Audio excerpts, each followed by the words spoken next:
오늘 여러분들과 함께 나눌 말씀의 제목은 사랑하시되 끝까지입니다. 자, 오늘 말씀입니다. 요한복음 13장 1절에 있는 말씀을 보겠습니다. 요한복음 13장 1절에 보면 6월절에서 자기가 세상을 떠나 아버지께로 돌아가실 때가 이른 줄 아시고 세상에 있는 자기 사람들을 사랑하시되 끝까지 사랑하시다. 아주 오래전이에요. 제가 2011년에 신문을 보다가 한 감동적인 기사를 봤는데 그 감동적인 기사의 제목은 뭐냐면 죽은 아버지가 보낸 천국의 편지였습니다. 2011년에 제가 기사를 봤습니다. 근데 그 기사의 내용이 뭐냐면 2009년 피부암으로 숨진 영국 경제학 교사 폴 플래너건이라고 하는 사람에 대한 이야기였습니다. 이 사람이 숨질 때에 5살 된 아들과 2살 된 딸이 있었습니다. 근데 여기 보면 이 사람이 2009년에 죽었는데 이 기사가 2011년에 났어요. 그러면 죽은 지 몇 년 만에 났어요? 2년이 지난 다음에 이 사람에 대한 기사가 났습니다. 이 사람이 죽은 지 2년이나 지난 다음에 기사가 나온 이유는 죽음의 문턱에서도 오직 자식만 생각했던 아름다운 부성애가 모든 사람들의 마음을 감동으로 적시했던 것입니다.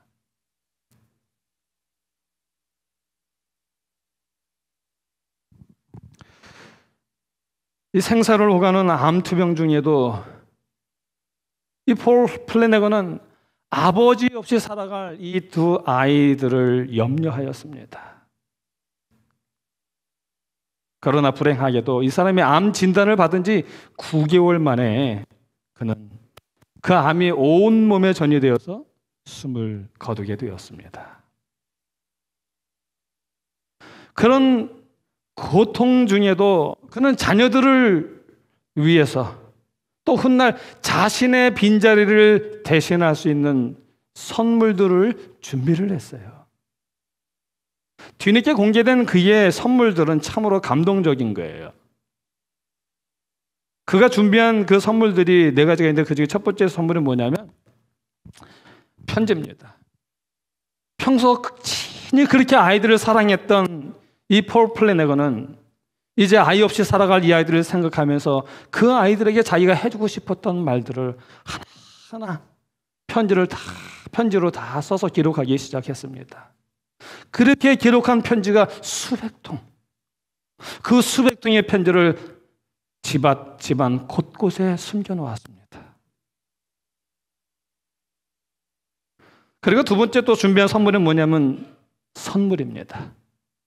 이 아이들이 자기가 죽은 후에 성인이 될 때까지 매년 한 살 자라나면서 한 살 먹을 때마다 그때마다 그 아이들에게 줄 것 같은 내가 꼭 주고 싶은 그러한 선물들을 사가지고 친히 다 포장해갖고 20개 남짓되는 그 선물들을 남겨두었습니다. 그 다음에 3번째 그의 감동적인 선물은 뭐냐면 자신이 감명 깊게 읽었던 그 책들을 모아서 서재를 만들었어요.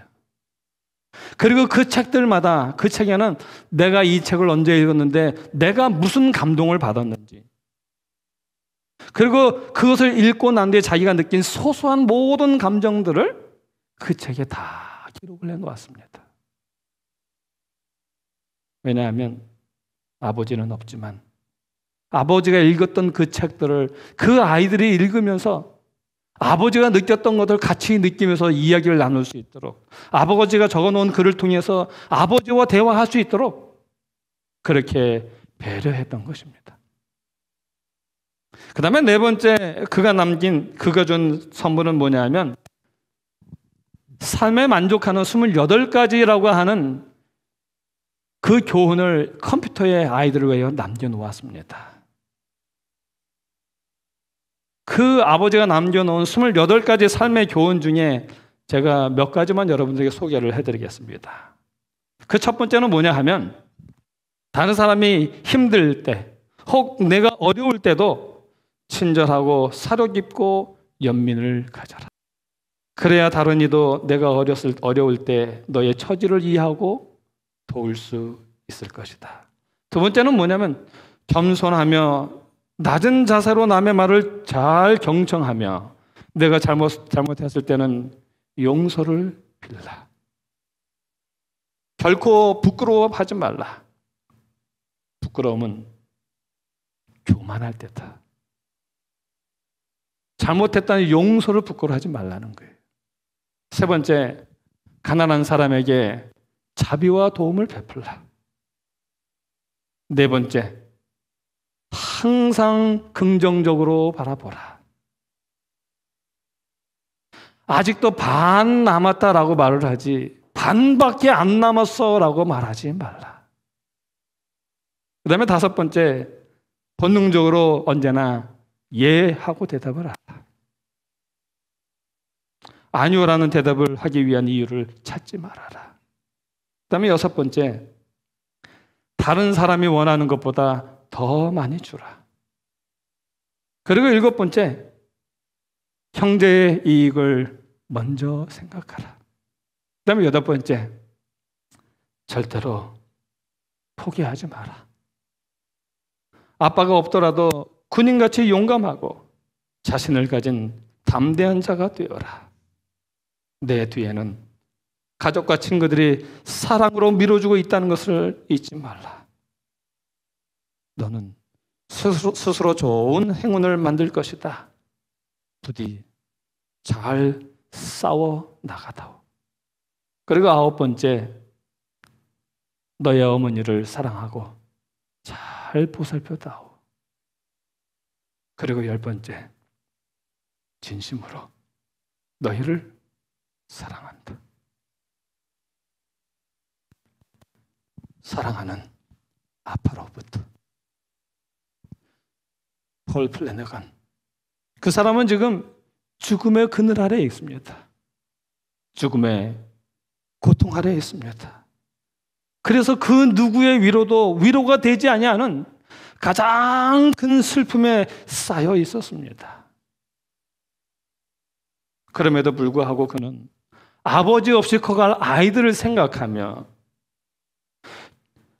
자기에게 얼마 남지 않은 그 마지막 남은 그 짧은 시간만저도 온전히 이 아이들을 위하여 그 시간을 다 불태웠다는 것입니다.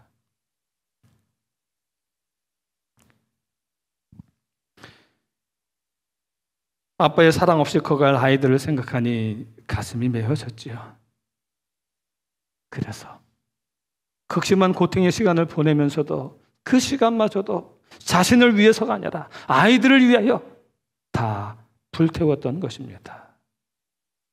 이렇게 그는 아이들에게 아빠가 그들을 얼마나 사랑하는지, 그래서 아이들이 그 사랑을 먹고 바르게 자라도록, 아니 아빠가 있을 때보다 오히려 더 바르고 더 훌륭하게 자라도록 수백 통의 편지와 20여 개의 선물을, 그리고 자기가 읽었던 감동받았던 감명받았던 책들을 모은 서재를 꾸몄던 것입니다.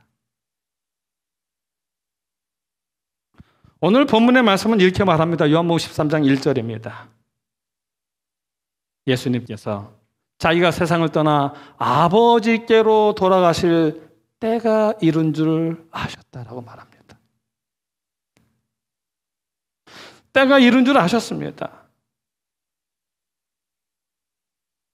그래서 세상에 있는 자기 사람들을 사랑하시되 끝까지 사랑하셨다라고 이야기를 합니다. 요한은 요한복음 13장부터 17장까지는요, 예수님의 십자가 전날의 이야기들이에요. 요한복음 13장을 그는 그 중요한 그 장들의 시작을 이렇게 시작을 해요.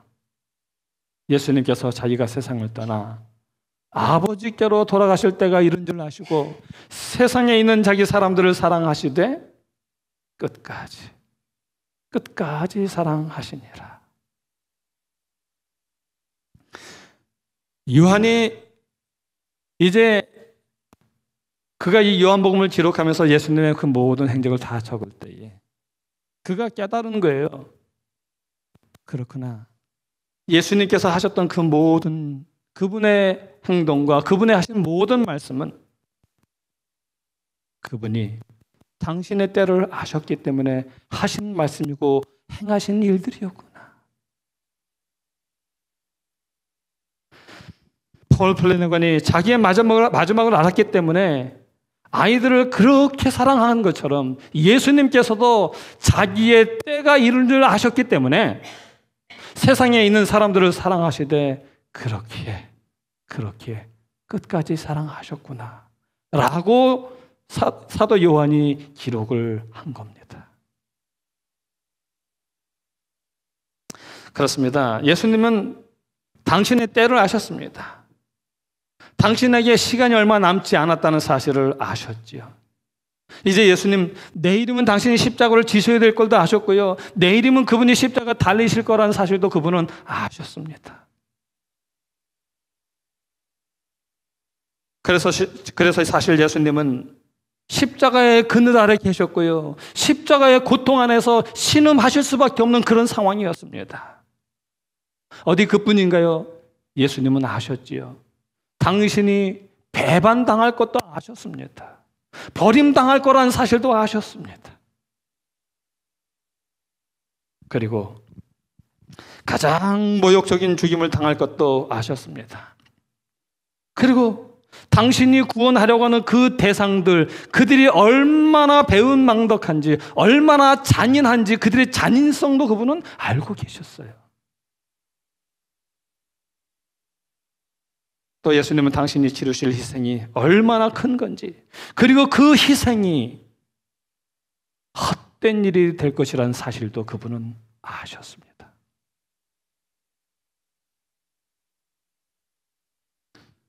예수님은 이처럼 당신 앞에 놓인 모든 일을 아셨기 때문에 당할 수치와 고통에 압도당할 수 있으셨습니다. 그러나 오히려 예수님은 세상에 투쟁하도록 남겨질 당신의 12제자를 바라보셨어요. 그리고 그들을 사랑하셨습니다. 시대의 소망 643페이지에 보면 이렇게 기록을 합니다. 자신이 받으셔야만 하는 고통을 생각하실 때는 언제나 제자들과 연결을 지어 생각하셨다. 당신이 당할 고통을 생각하실 때는 언제나 남겨질 두려워 떨고 무서워할 그 제자들을 생각했다는 것입니다. 그분은 자신에 대하여 생각하지 않으셨다. 제자들을 염려하시는 마음이 맨 먼저 그분의 마음에 떠올랐다. 십자가를 앞두고 그랬다는 것입니다. 죽음의 고통과 그늘 아래 있으면서도 세상에 남겨질 아이들만 생각했던 것처럼 예수님이 세상에 남겨질 우리를 염려하고 생각하셨다는 것입니다. 또 예수님은 당신의 제자들을 아셨습니다. 여러분, 그 제자들이 좀 어떤 존재들입니까? 여러분들이 보시기에 사랑할 만한 그런 존재들입니까? 아니면 사랑할 수 없는 존재들입니까?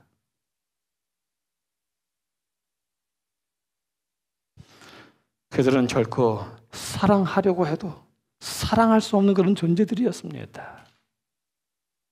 여러분, 예수님께서 이 말씀을 하실 때에 둘러 앉아있는 제자들의 모습을 한번 생각해 보십시오. 예수님이 이 말씀하실 때에 그 제자들은 지금 뭐 하고 있었어요? 누가 서로 크냐며 싸우고 있었거든요.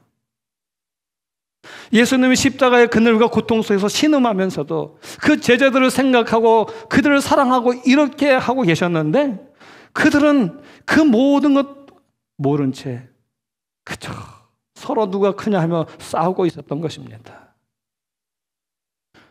예수님이 예루살렘 성으로 입성하신 유월절, 그 마지막 유월절을 맞아서 예수님은 그 피의 잔을 마시기 위해 예루살렘으로 입성하고 계셨는데 그 입성하러 가는 와중에 예수님의 두 제자 요한과 야고보가 뭐라고 말합니까? 주의 영광이 임할 때에 하나는 우리 중에 하나는 우편에, 하나는 좌편에 앉게 하여 주옵소서. 지금 예수님은 피의 잔을 마시기 위해 들어가는 그 순간인데, 그 순간에 예수님은 남겨놓을 제자들을 생각하며 그런 슬픔에 잠겨 있는데, 이 제자들은 누가 크냐며 싸우고 있는 거예요. 누가 우의정 좌의정을 할 거냐고 싸우고 있는 거죠. 예수님에게 나를 우의정 좌의정 시켜달라고 이야기하고 있는 겁니다.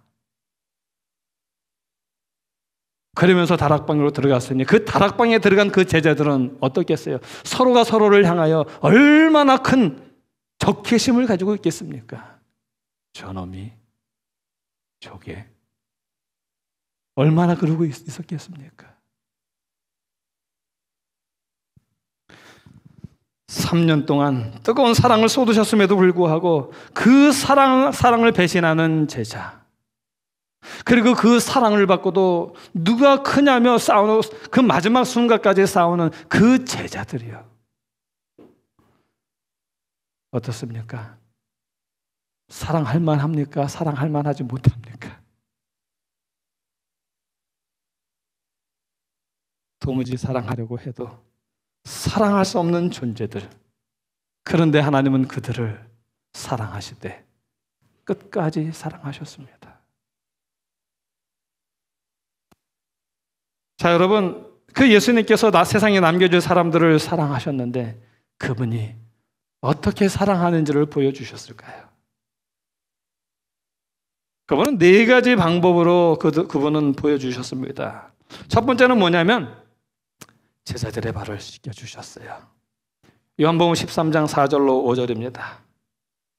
저녁 잡수시던 자리에서 일어나 겉옷을 벗고 수건을 가져다가 허리에 두르시고 이에 대하여 물을 떠서 제자들의 뭘 씻겨요? 발을 씻기시고 그 두르신 수건으로 닦기를 시작하여. 우리가 보통 앉으면 이쪽은 여자, 이쪽은 남자 앉으거든요. 이쪽에 있는 남자들한테 제가 한번 물어볼게요. 혹시 내 아내의 발을 정성스럽게 온 마음을 다해서 닦아주신 분 손 들어보십시오.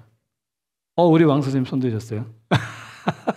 우리 그 옆에 우리 왕지선 자매님은 막 이러고 계시고요.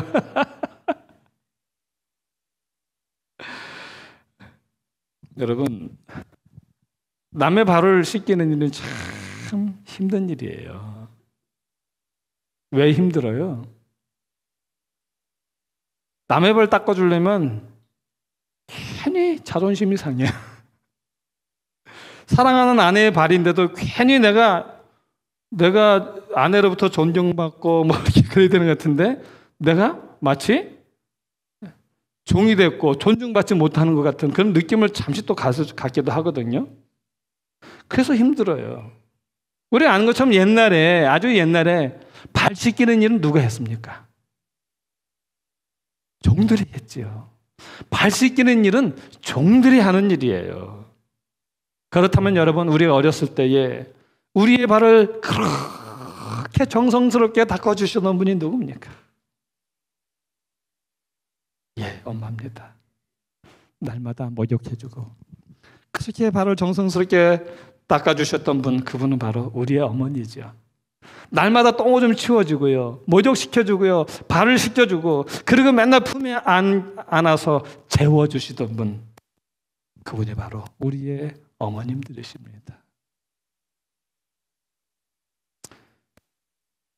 우리의 어머님들은 이처럼 종노릇 하셨습니다. 우리를 위하여 종노릇 하셨습니다. 사랑의 종노릇을 하신 것입니다. 이처럼 우리 어머니가 하시는 모든 일들은요, 그렇게 자기의 자존심을 내려놔야 할 수 있는 일들이에요. 우리 그러잖아요. 그렇게 멋있게 예쁘게 차려입던, 그러나 엄마가 된 이후로는 어떻게 해요? 몸빼바지만 맨날 입는 그 엄마의 모습. 그는 사랑으로 종로를 타는 우리 어머니의 모습이에요. 그래서 어머니의 역할이 힘들어요.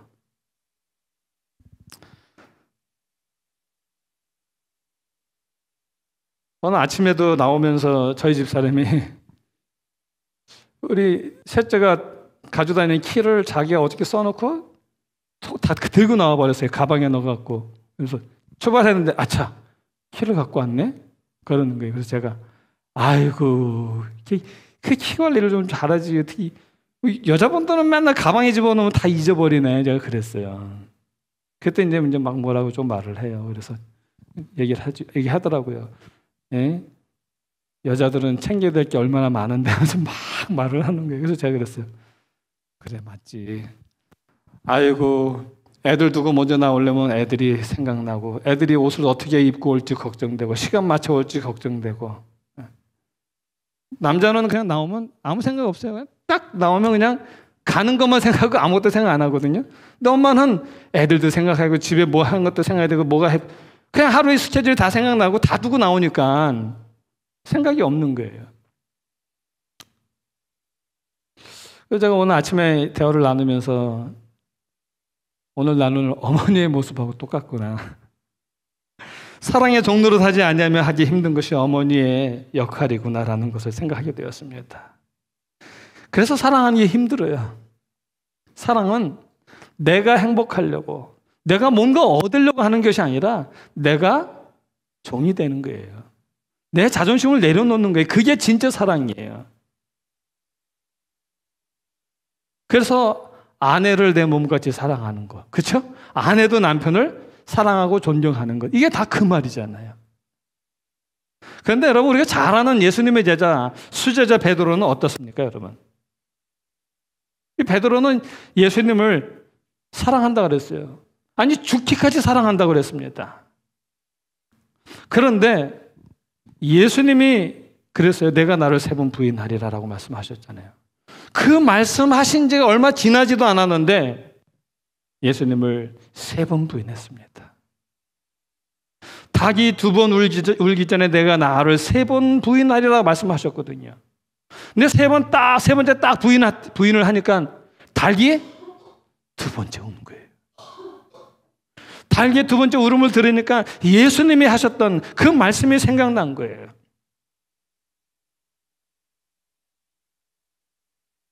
그래서 그때 예수님의 얼굴을 바라봤죠.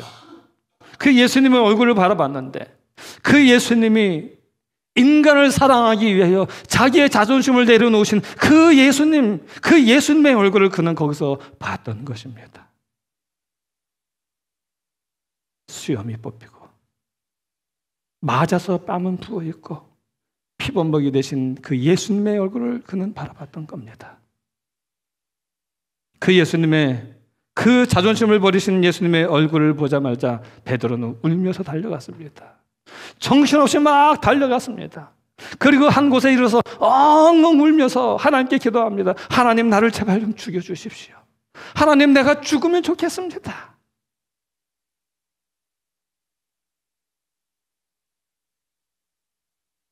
그는 정신없이 달려가서 기도했는데 그곳이 어디냐면 예수님이 그렇게 평소에 기도하시던 그 예수님이 무릎 꿇으셨던 그 겟세마네 동산이었죠. 그 겟세마네 동산에서 얼굴을 파묻고 하나님 죽여달라고 하면서 하나님 내가 그 예수님의 마음을 이렇게 아프게 했습니다. 그는 회개한 거죠. 예수님은 그 제자들에 대한 예수님의 사랑은 이렇게 꺾이지 않았습니다. 그들을 사랑하시되 끝까지 사랑하셨습니다. 예수님의 제자들의 발을 씻기실 때에 누구의 발을 제일 먼저 씻기셨어요? 유다의 발을 먼저 씻기셨습니다.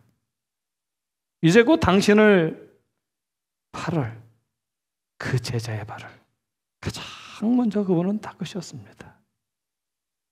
그분은 포기하실 수가 없었던 거죠. 그리고 그 유다에게 예수님은 빵을 찍어서 주셨어요. 그 동방의 습관은 빵을 찍어서 준다는 것은 친근감의 표시예요. 여전히 내가 너를 뭐 한다는 거예요? 사랑한다는 거예요. 이제 곧 그가 그 빵을 먹고 나면 나가서 당신을 팔 것을 그분은 아셨는데도 불구하고 여전히 그분은 내가 너를 사랑한다라고 말씀하고 계시는 것입니다. 영감의 글 시대소망 645페이지 보면 이렇게 기록을 합니다. 제자들은 유다의 의도에 대하여 아는 바가 없었다. 예수님께서만 그의 비밀을 알 수 있으셨다. 그러나 예수님께서는 폭로하지 않으셨다. 예수님께서 그의 영혼을 갈망하셨다. 그분은 운명 지어진 도성 예루살렘을 위하여 우셨을 때와 같은 부담을 누구에게도요? 유다에게도 가지셨다. 그분의 마음은 어찌 내가 너를 버릴 수 있을까 하고 부르짖고 있었다. 유다는 그 사랑에 강권하는 능력을 느꼈고 그의 마음은 죄를 회개하려는 충동으로 떨렸다. 예수님은 아셨어요. 처음부터 아셨어요. 유다가 예수님 찾아올 때부터 그분은 아셨어요. 끝내 그분의 그 모든 사랑에도 불구하고 그분의 사랑을 거절하고 예수님을 배반하고 팔 줄을 알았습니다. 그렇지만 예수님은 마지막까지 그에게 회개할 기회를 주셨던 것입니다. 마지막까지 그를 위하여 은혜의 문을 열어두고 계셨던 것입니다. 예수님은 사랑하시되 이렇게 끝까지 사랑하셨습니다. 그 다음에 두 번째 예수님을 사랑하신 예수님이 제자를 사랑한다는 그 사랑의 표현 두 번째는 예수님이 제자들에게 당신의 살과 피를 주신 것입니다. 누가복음 22장 19절로 20절입니다. 누가복음 19장 19절로 20절에 보면 이렇게 얘기합니다. 또 떡을 가져 사려하시고 떼어 저희에게 주시며 가라사대 이것은 너희를 위하여 주는 내 몸이라. 너희가 이를 행하여 나를 기념하라 하시고 저녁 먹은 후에 잔도 이와 같이 하여 가라사대 이 잔은 내 피로 세우는 새 언약이니 곧 너희를 위하여 붓는 것이라. 여러분, 살과 피를 줄 수 있는 분은 누굽니까? 어머니죠. 어머니죠.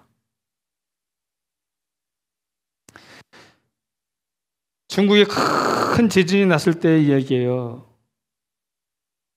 워밍밍이라고 하는 한 여자분이 식당에서 아기를 데리고 식사를 하고 있는데 갑작스럽게 큰 지진이 났습니다. 얼마나 큰 지진이었는지 그 건물이 순식간에 무너지기 시작을 해서 그 엄마는 피할 수도 없었어요. 본능적으로 엄마는 그 아이를 살려야겠다라고 생각을 하고 그 어머니는 아이를 바닥에 놓고 그리고 아이를 놓고 팔과 무릎으로 아이를 딱 이렇게 지탱하기 시작을 했습니다. 그리고 잠시 후 그 건물더미가 무너져 내리면서 그 엄마는 척추가 부러져 숨을 거두게 되었습니다. 며칠 후 구조대가 와서 수습하는 과정 속에서 그녀를 발견하게 되었습니다. 몸을 웅크려 만들어 놓은 그 공간 안에서 아무런 상처 없이 누워있는 아기도 발견하게 되었습니다. 그런데 더 놀라운 것은 그 죽은 엄마의 젖을 그 아이가 여전히 빨고 있었다는 것입니다. 그리고 그 곁에는 핸드폰이 발견되어졌는데 그 핸드폰에는 이렇게 기록이 쓰여져 있었습니다. 사랑하는 아기야, 만일 내가 살아남게 된다면 엄마가 너를 사랑했다는 걸 절대로 잊지 않기를 바래. 우리가 먹는 성만찬의 떡 그리고 잔은 바로 우리 이런 예수님의 사랑, 그분의 희생을 먹고 마시는 것입니다. 7월 둘째 주에 우리가 성만찬 예식을 하려고 하는데 우리가 이번에 맞는 성만찬 예식의 마음의 자세는 그 어느 때보다 좀 다르면 좋겠습니다. 그 다음에 세 번째, 예수님께서 제자들을 사랑하시며 그들에게 당신의 사랑을 고백하셨던 것이 뭐냐면, 포도나무에서 난 것을 우리가 함께 마시는 날까지 내가 마시지 아니하리라. 내가 너희와 함께 다시 마시는 그때까지는 절대로 내가 이것을 마시지 않겠다는 거예요.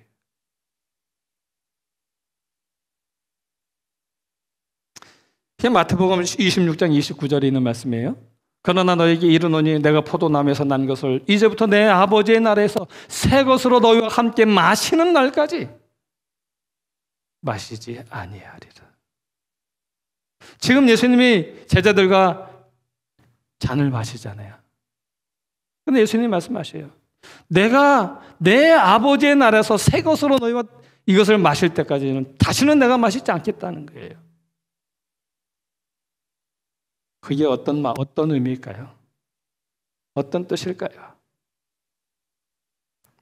아침을 기다리는 마음이라는 책이 있어요. 그 아침을 기다리는 마음이라는 책인데, 그거는 아이들만 북한에 남겨두고 6.25 때 내려온 엄마가 기록한 책이에요. 거기에 보면 이렇게 기록을 합니다. 1950년 11월 5일이었다. 나는 직장을 얻으려고 진남포로 떠났다. 그날이 너희와 헤어지는 마지막 날인 것을 알았던들 엄마는 다 같이 얼어 죽는 한이 있어도 너희를 꼭 데리고 갔을 것이다.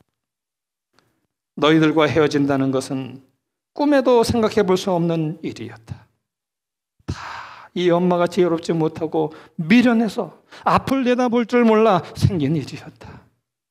집을 나오면서 엄마는 이런 말을 남겼지. 엄마가 갔다 올 테니 할아버지, 할머니 말씀 잘 듣고 착한 아이가 되어야 해. 그때 신자 너는 학교에 가고 없었고 희석이와 영석이가 내 목에 매달려서 뽀뽀를 해주었지. 엄마는 지금도 그때 너희들이 매어달려 입을 맞추던 그 부드러운 촉감을 잊을 수 없단다. 다녀온다던 엄마가 밤이 지나고 날이 지나도, 그리고 달이 바뀌고 해가 바뀌기를 38번이나 지나도록 소식이 없으니 영문을 모르는 너희들은 엄마가 걸어가던 길을 바라보며 얼마나 지루하게 기다렸겠느냐. 얘들아, 엄마 이야기 좀 들어봐라.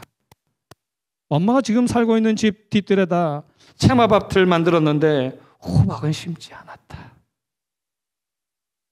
그렇게도 호박죽이 먹고 싶어 하던 너희들에게 한 번도 호박죽을 해 먹이지 못한 것이 생각나서 호박을 심을 수가 없었다.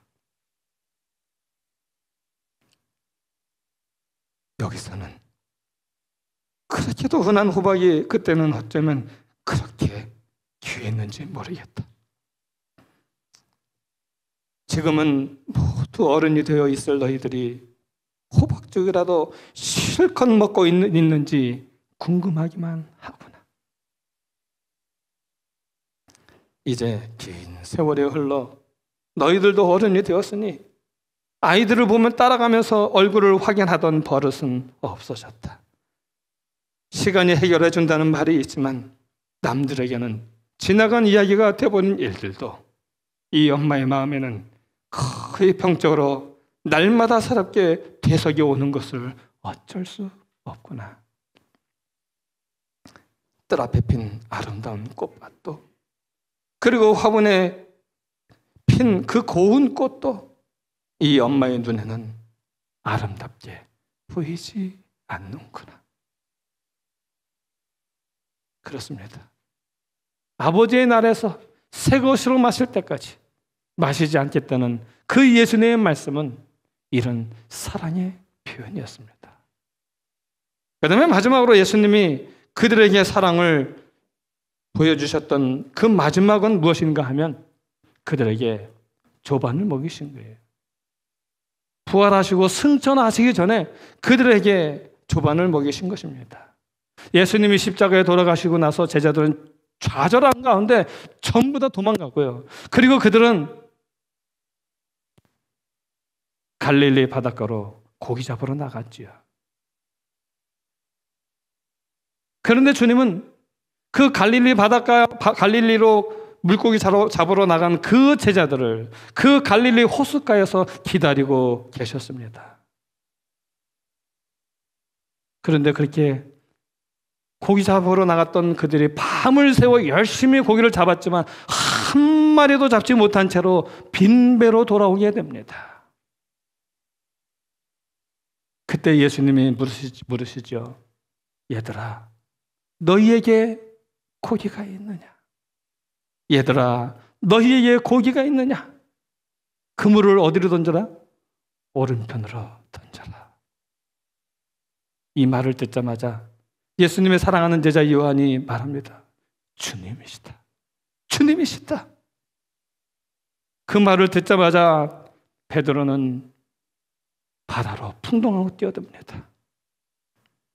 전에는 주여 나로 오라 하소서라고 했는데 지금은 묻지도 않아요. 확인해 보지도 않고 주님이시라는 말만 듣고 그는 바닷가로 풍덩 뛰어들었습니다.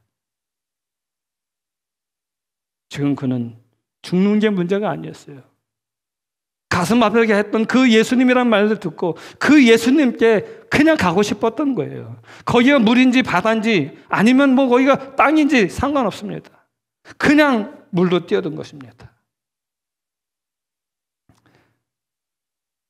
그날 밤 제자들이 고기를 잡으러 나갔는데 그건 물고기가 좋아서 물고기가 먹고 싶어서 나간 것이 아니라 그들이 그 예수님을 배반하고 떠나간 그 모든 것을 잊을 수가 없어서 죄책감에 시달려서 그들은 도피해서 갔던 것이었습니다. 그리고 그들이 정말 그리웠던 것은 물고기가 아니라 그렇게 자기들을 사랑하셨던 그 예수님의 사랑이 그리웠던 것입니다. 그래서 제자들이 육지에 이르자 예수님께서 제자들에게 와서 주번 먹으라라고 하시죠. 그리고 예수님은 물고기를 제자들에게 나눠주시는데 마치 엄마가 가시를 다 발라서 주시는 것처럼 예수님이 다 발라서 그 제자들을 하나하나 먹여주셨죠.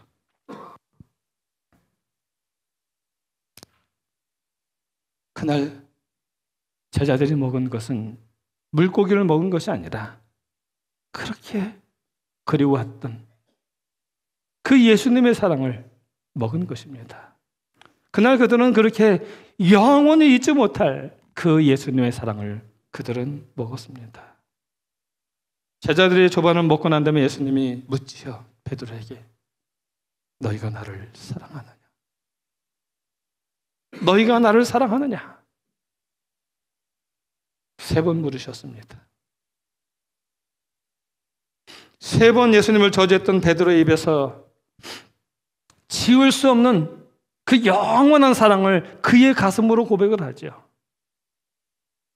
주님, 사랑합니다. 내가 주를 사랑하는 줄 주께서 아시나이다. 목숨을 두고 다짐했던 장담했던 그 전의 고백과는 달라요. 자기의 연약한 모습을 바라보면서 그래도 이런 나를 사랑하시는 주님이요, 내가 장담할 수는 없지만 그러나 내가 주님을 사랑하는 줄을 주께서 아시나이다.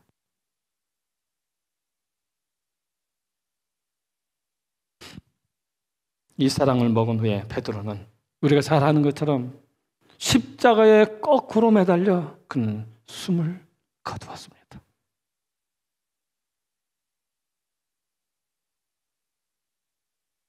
이것이 끝까지 예수님을 사랑하는 사람들의 간증입니다. 이것이 믿음의 간증, 신앙의 간증입니다. 이제 말씀을 마칩니다. 하나님은 우리를 사랑하시되 끝까지 사랑하십니다. 그 모든 마지막 순간까지도 그분은 우리만 생각하시고 그리고 다시는 하나님 아버지 나라에서 새 것으로 마실 때까지 당신 혼자서 결코 그는 마실 수 없노라고 말씀하시는 그 하나님의 사랑, 이제 오늘 우리의 마음속에 다시 한번 깊이 깊이 간직하고 하나님, 우리도 하나님 나라에서 주님과 함께 마시기 전까지는 우리도 마시지 않겠습니다라고 고백하는 아름다운 믿음의